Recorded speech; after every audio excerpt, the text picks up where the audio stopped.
जय माता दी। आज हम आप लोगों के लिए लेकर आए हैं मीराबाई के अनोखे प्रेम की कथा अध्याय 1 से 11।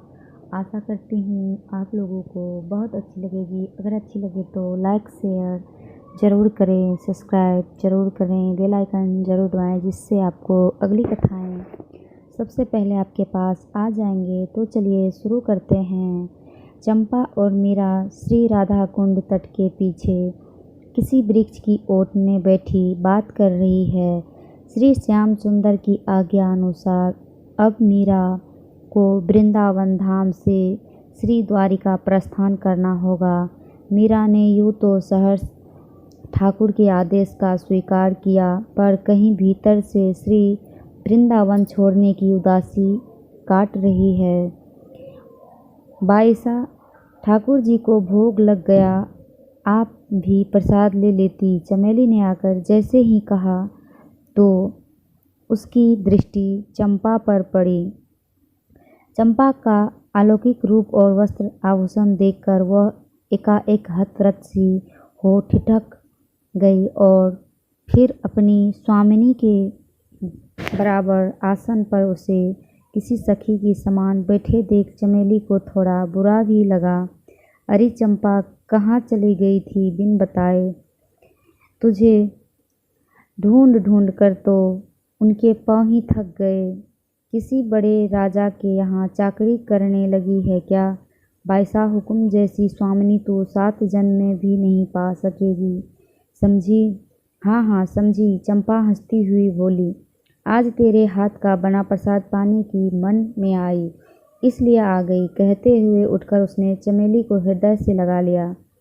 चंपा का स्पर्श होते ही चमेली को उसकी अलौकिक स्वरूप का ज्ञान हुआ। वह आश्चर्यचकित सी हो उसकी ओर देखती रह गई और फिर कुछ समय पाने पर उसके चरणों में आंसू बहाने लगी। यही अवस्था केसर की भी हुई। उनको देखा देखी किशन और शंकर ने भी चरणों पर मस्तक रखा। इतने समय तक साथ रहकर भी न पहचान पाने के लिए और कभी खरी खोटी कह पड़ने के लिए चमेली ने क्षमा याचना की।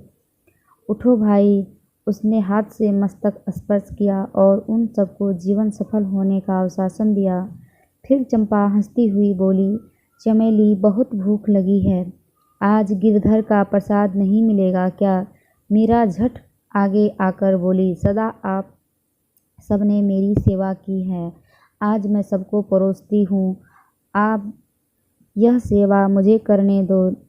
नहीं, हम दोनों आज क्यों ना साथ ही प्रसाद पाए, फिर ऐसा सुयोग कब मिलेगा? चंपा ने अपनत्व से भावुक होते हुए कहा, आ मेरी थाली में तू भी पा ले। भोजन के बीच केसर ने देखा कि सबकी नज़र बचाकर उसकी स्वामिनी ने चंपा के हाथ से उसका जूठा ग्रास छीनकर अपने मुख में डाल लिया।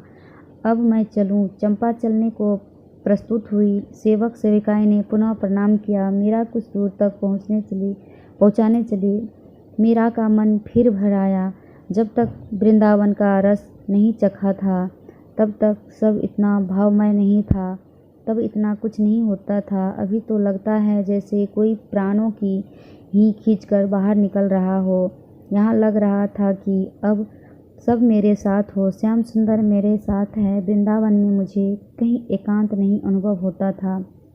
मैं जैसे जैसे अपने घर में, अब कहते कहते मीरा ने शब्द जैसे आंसू में अटक गए। तुम क्यों व्याकुल होती हो पगली? तुम जब चाहे तब श्याम सुंदर नेत्रों के सम्मुख उपस्थित हो जाएंगे। अब वह और तो रहे हैं क्या? चंपा उसे सांत्वना देती कहने लगी, नहीं बहन, मीरा तो सबकी उनमें लय हो गई है। इस देह में उसमें रोम रोम में बसे और वही फिर भी प्रत्यक्ष बिछोड़न प्राणघाती लगता है। अब चलती है तो अपनी संभाल करना, तू यहीं ठहर। चंपा ने मीरा को स्नेह शक्ति आलिंगन दिया और आगे चलकर पैरों के झुरमुट में लोप हो गई। चंपा का परिचय पाकर चमेली और केसर चकित थी। जीवन साथ साथ बिता दिया, फिर भी पहचान नहीं पाया कोई। और मीरा की आंखों में आज नींद नहीं थी। वह चित्तन वृंदावन का जिया प्रत्येक क्षण फिर से जी लेना चाहती थी।